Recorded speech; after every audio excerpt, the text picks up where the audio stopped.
More champagne, Mom? Larry asked, refilling my glass before I could even answer. I gave a hesitant smile, nervously glancing at my son and his fiancée. We were having a small family dinner to celebrate their engagement, but something didn't feel right in my stomach. To your happiness, Laura, I said, raising my glass. Laura clinked her glass against mine with a purr. I took a big sip. There's something we want to talk about tonight, Larry said, sharing a knowing look with Laura.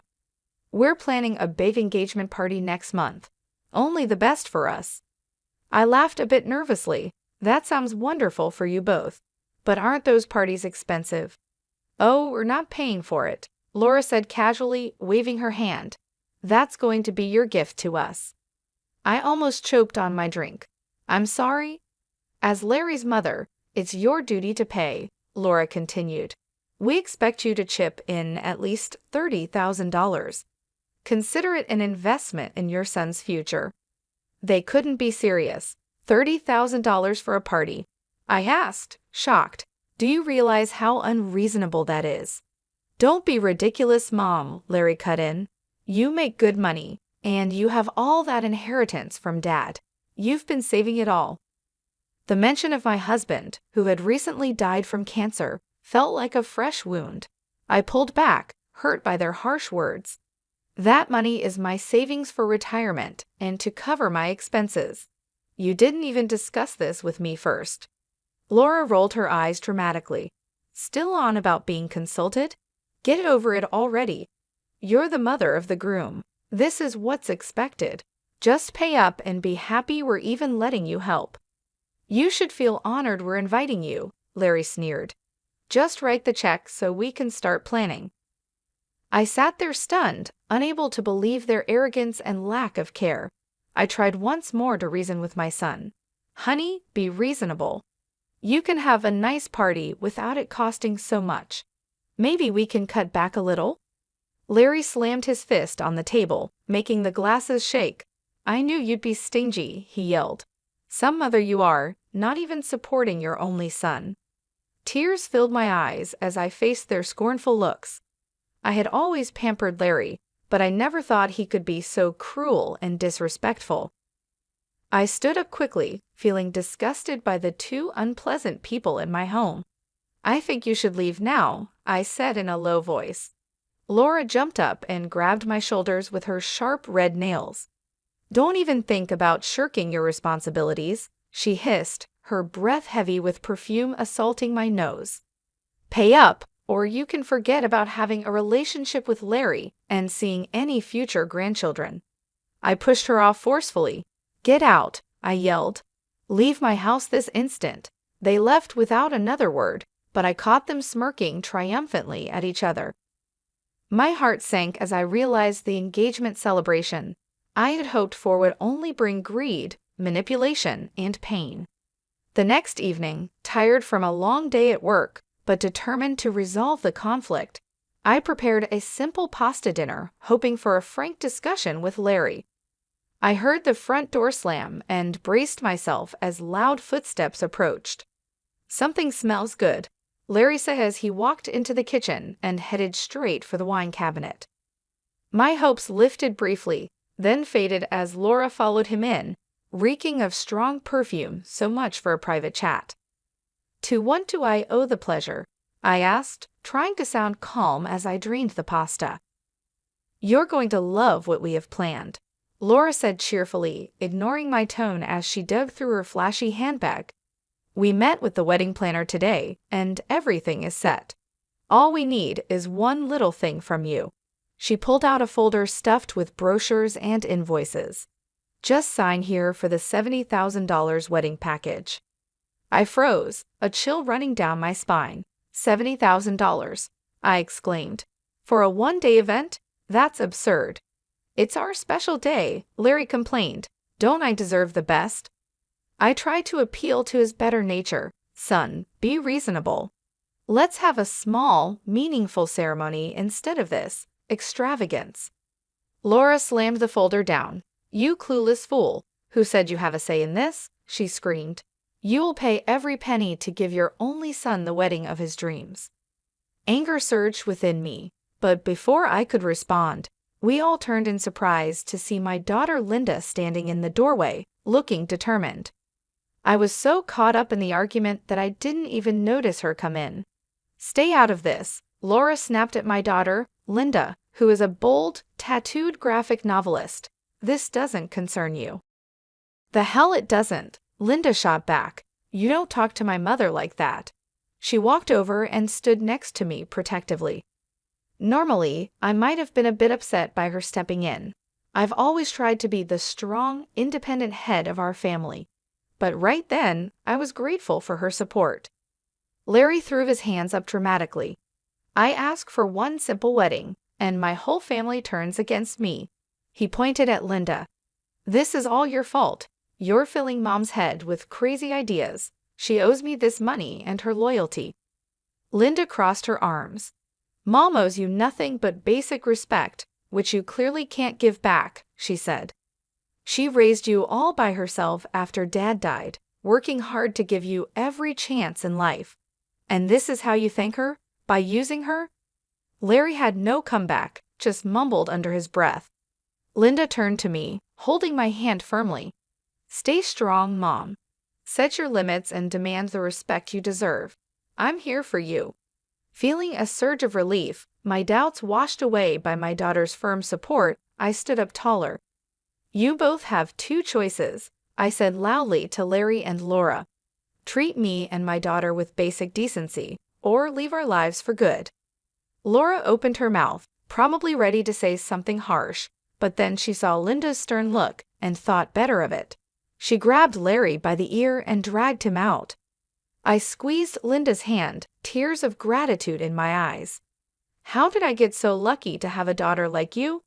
She gave a wry smile, "Just being a chip off the old block. Now, let's eat that pasta and plan our next move. These jerks don't know who they're dealing with." The next week was tough, filled with uncertainty. My phone buzzed nonstop with demanding texts and voicemails from Larry, angry when I didn't call back right away.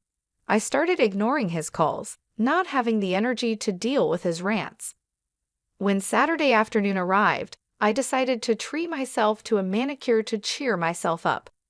As I relaxed and the technician worked on my nails, my phone buzzed again. Normally, I would ignore it, but this time, I saw it was Larry's number and curiosity got the better of me. "Hi, honey," I answered cautiously. "It's your witch of a mother," came Laura's harsh voice instead, making my blood start to boil. I was about to hang up when I heard Larry in the background. "Is the old bag actually taking your call? She's been dodging mine all week." Then Larry's voice came through clearly. "Mom, what the heck? I've been calling nonstop. Have you thought more about funding the wedding? The coordinator is on my case." I was ready to say no firmly, but Laura cut me off. "Oh, forget it already. She's clearly a lost cause." I heard a slap, like she swatted his arm. "Your mother is a selfish old prune. Once we're married, we'll change all the account passwords so she can't touch our money." My eyes widened. "Our money?" More noise followed. Then Laura sneered. "Why are we even inviting her to the wedding? She'll just show up in some cheap outfit from a discount store." Their loud laughter made my blood boil, but Larry's next words were worse. "Right. And she'll complain about helping us, as if that tiny insurance payout compares to what I make in a month." I was furious. That tiny payout was nearly $500,000 I had saved for retirement, not wasted like my irresponsible son. Laura laughed loudly. "Oh, please, we both know it was your dad's money that got you that job. Your mom couldn't handle money without a man's help." "Absolutely," Larry laughed. "And we're using that inheritance money way better, like our first-class trips to Australia." Their laughter enraged me. I pressed the red button on my phone so hard I almost cracked the screen. Hearing their cruel words confirmed my suspicions and shook me deeply. My hands shook with anger and outrage. I quickly waved off the concerned looks from the nail technician, threw some cash on the counter, and rushed out the door. I drove home as fast as I could, filled with the need to talk to someone about what happened. Thankfully, Linda was already there, her motorcycle parked unevenly on the driveway. I burst through the front door, and Linda jumped up from the couch, surprised by my upset look.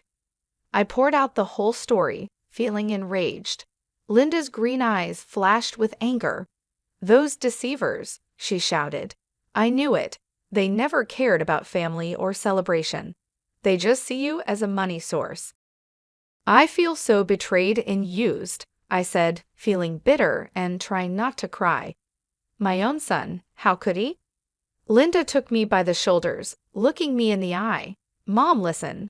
We need to get proof and expose these lowlifes for who they are." She slapped her hand with her fist, showing she meant business. "Contact the wedding planner. Get all the documents showing plans made without your oak. I'll look into Laura's background too. I bet her family is rich despite her act." I felt hope and courage rise in me again. Linda was right. It was time to take control and fight back. I hugged her tightly, more thankful than ever for her honesty and strength. "Let's expose them," I said. Over the next 4 weeks, Linda and I collected a lot of evidence showing Larry and Laura's dishonesty. Linda found out that Laura came from a very wealthy family. Her dad owns a big real estate investment company and could easily pay for their extravagant wedding. Meanwhile, I got financial records from the wedding planner showing the huge costs Larry and Laura wanted me to cover $95,000 and counting. "We have everything we need to confront these cheaters," Linda announced, spreading the papers on the dining table. "Let's invite them over to talk about wedding plans, and then reveal what we know," she suggested, her eyes shining with determination. I called them, pretending I was ready to discuss paying for the wedding. They took the bait and agreed to come right away. They arrived on time, the doorbell ringing loudly. Larry and Laura walked in, as usual, full of arrogance and the smell of expensive perfume. "Where's my check?" Larry demanded immediately, never one for subtlety. Laura elbowed him, then put on a fake sweet smile. "Yes, do tell us the good news," she said cheerily. "We have so many decisions to finalize for our big day." I gestured for them to sit down. Linda quietly handed me a thick manila envelope full of damning evidence. My heart raced, but I felt determined. I clasped my hands tightly on the table. "Before we discuss any more plans, I have some concerns," I said. I pulled the papers from the envelope and spread them out in front of me. According to the wedding planner, the current expenses total $95,000. "Can you explain this?" I asked. Laura scoffed loudly. "It's the wedding of the century. What do you expect?" "I expect honest communication about money and shared responsibility," I replied calmly. "For example, why don't Laura's very wealthy parents contribute their fair share?" I showed them a copy of her dad's business profile, showing he was worth tens of millions. They could easily afford it. Laura turned pale, and Larry got angry. "Leave Laura's family out of this. It's my wedding, my financial support," he said, pointing at me. "And you're my mother, so just write the check." Expecting their denial, I calmly slid over a pile of invoices and contracts. "Actually, these documents show otherwise. They have my forged signature authorizing $230,000 in non-refundable payments so far. Care to explain that?" Laura gasped. "Are you accusing us of fraud?" From beside me, Linda slammed her fist down. "Damn right she is," she shouted, surprising them into silence. She then spread out the rest of the contents from the envelope: bank statements, screenshots, phone records. Clear evidence of their lies and manipulation lay scattered dramatically across the table. "It's all here, clear as day," Linda said with disgust. "You've been exploiting my mother's love and trust, never caring about family, just what you can get from her." "You were spying on us," Larry said in outrage. "Collecting evidence against your fraud," I corrected calmly. "And now you'll cancel this sham wedding immediately." Laura jumped up furious. "How dare you?" she yelled. "I will marry Larry with or without your money." She turned to my son, expecting support. But Larry just sat there, pale and quiet, overwhelmed by the revelations. Finally, Laura rolled her eyes. "Your spineless mama's boy," she muttered, grabbed her flashy handbag and stormed out. At the doorway, she turned to give one last angry look. "You'll regret this," she hissed. "We won't forget." Then she left in a huff, the smell of her perfume lingering in the air. I looked straight at my shaken son. "Nor will we," I said quietly. "Now leave." He got up quickly, but before he left, he mumbled a soft yet clear threat: "I'll make you pay for this." The day I had dreaded finally arrived: Larry and Laura's lavish wedding. Despite our previous confrontation, they went ahead with their extravagant plans, using even more of the retirement money I had put in Larry's accounts. So there I sat, a reluctant participant in their over-the-top wedding. All around me, guests who had drunk too much wandered under extravagant floral decorations that cost more than my first car. The highlight was an 8-tiered cake decorated with handcrafted sugar flowers.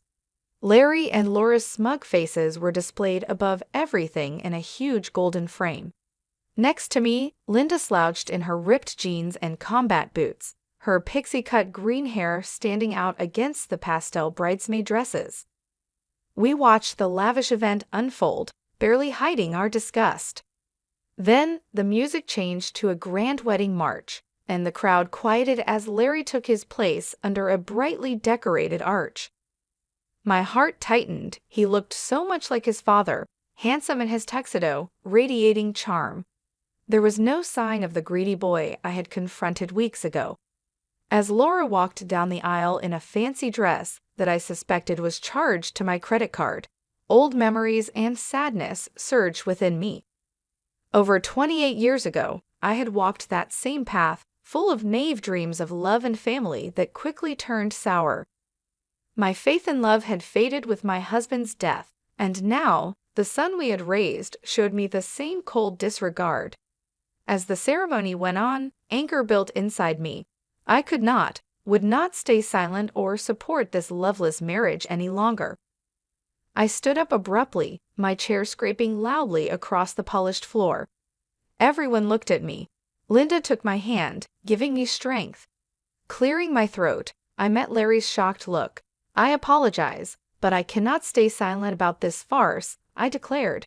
The guests murmured in shock. Larry's face turned red, and he looked embarrassed under my stern gaze. Before he could say anything, Laura pushed past him, her eyes full of anger. "How dare you ruin my perfect day?" she shouted, coming toward me with her hands raised aggressively. I stepped back, recoiling from Laura's hostile energy. Linda immediately stepped in front of the bride.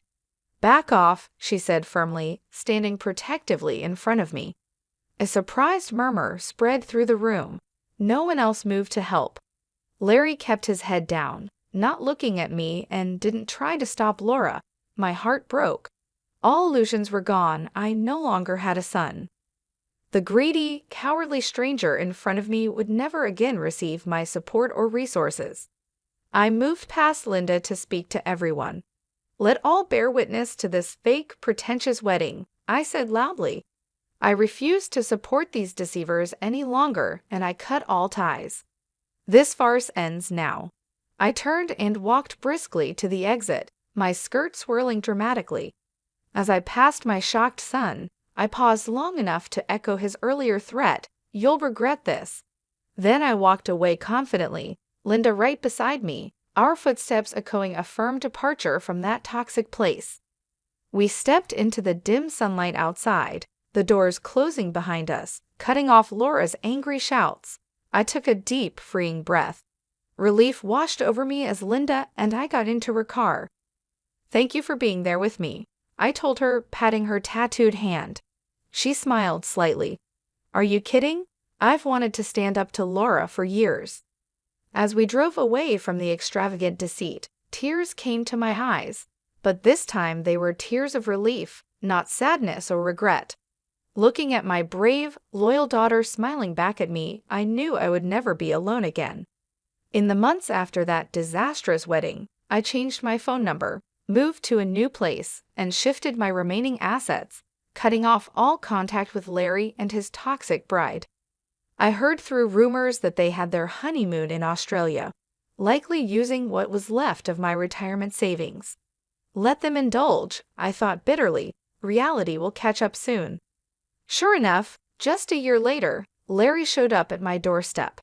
I came home to find him sitting there, unshaven and smelling of stale cigarettes. I was so surprised that I froze, my grocery bag slipping from my hands. Larry's eyes showed a flash of embarrassment.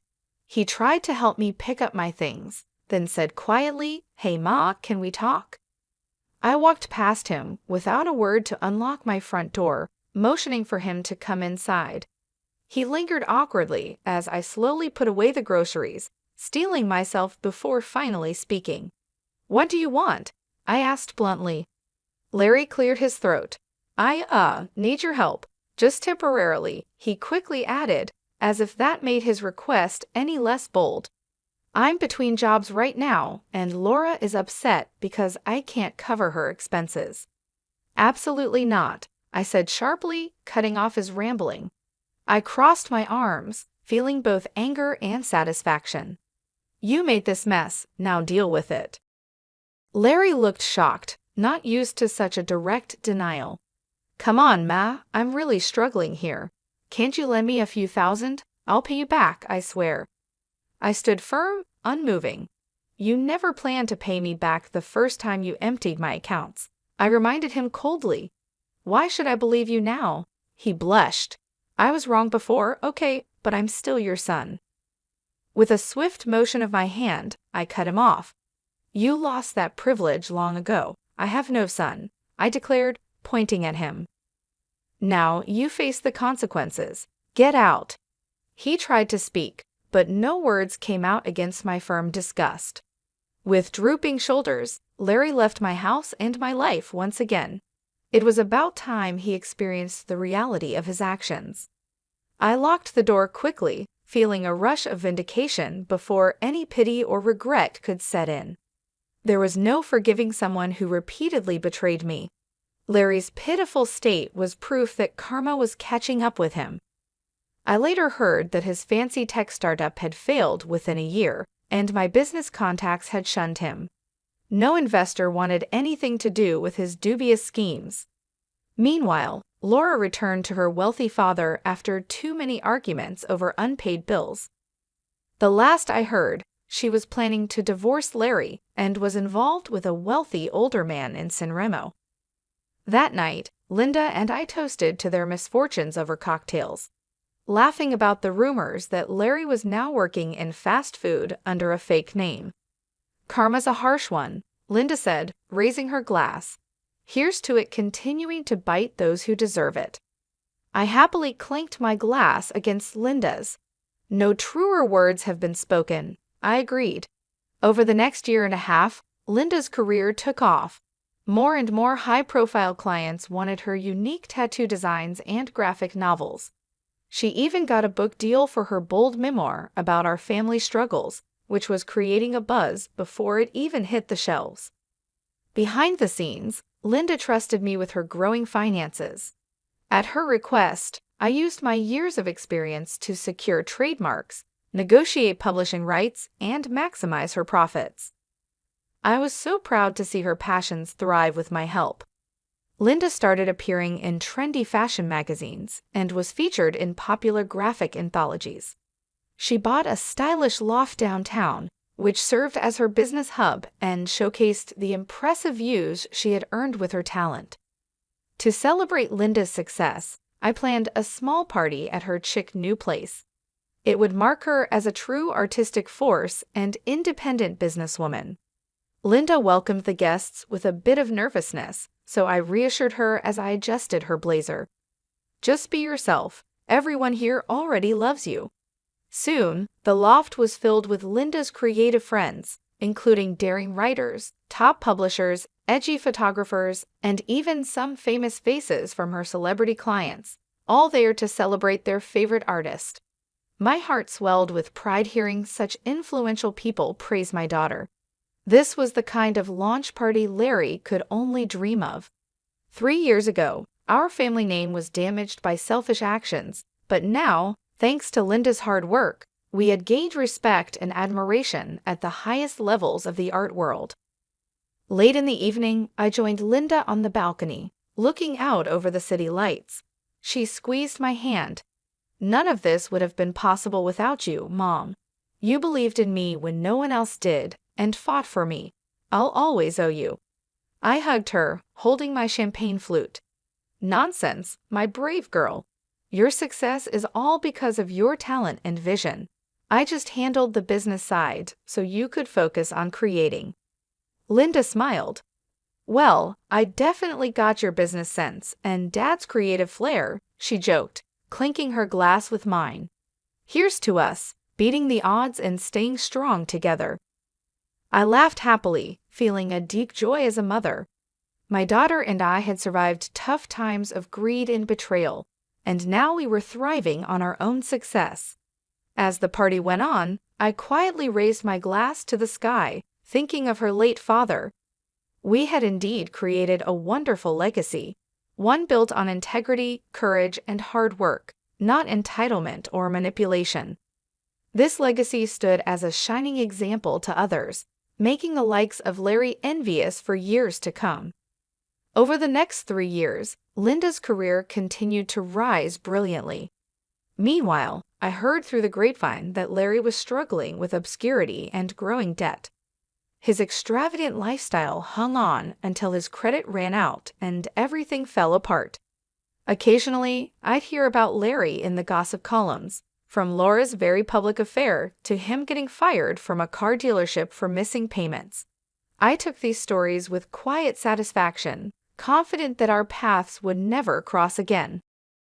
I had retired from my corporate role to focus on my passions, pursuing artistic hobbies, helping disadvantaged youth, and planning trips around the world.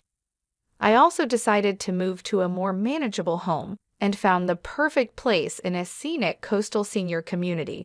Surrounded by mature trees and vibrant gardens, I enjoyed peaceful walks with close friends, finding a new sense of tranquility. Meanwhile, Linda found her match in Riley, a brilliant software developer who loved her spirited nature. I saw true partnership potential in him right away, and my feelings were confirmed when they moved in together. Soon after, Linda excitedly showed me the unique ring Riley had designed, announcing their engagement. "My darling girl," I said, my eyes tearing up with joy, "I'm thrilled you found someone who deserves your big heart."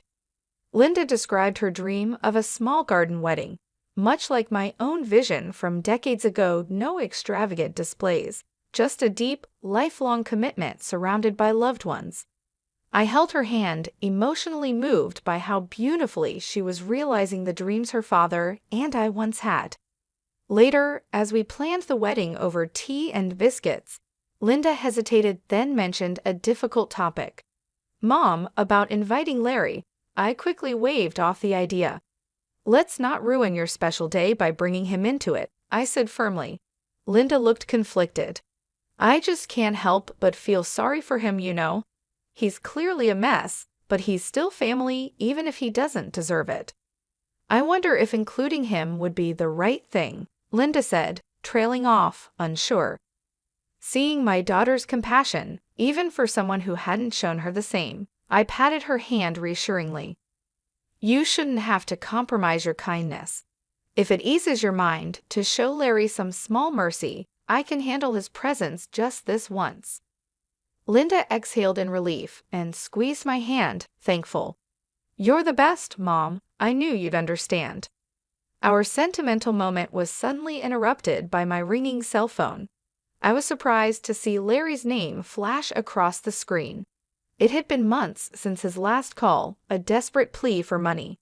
With a grim face, I silenced the call. "Speak of the devil," I remarked. Linda shook her head. "He never stops trying to come back in, but don't worry, Mom. After the wedding, you'll never have to deal with his mess again." I smiled at Linda's protective words. She was right. It was time to stop listening to Larry's self-pitying attempts. I now had everything I needed right here, in a peaceful life surrounded by people who nurtured my spirit. No remnants from a toxic past could change that. I patted Linda's hand firmly. Onwards and upwards, my dear. Now, tell me more about those lovely flower arrangements you've been thinking about.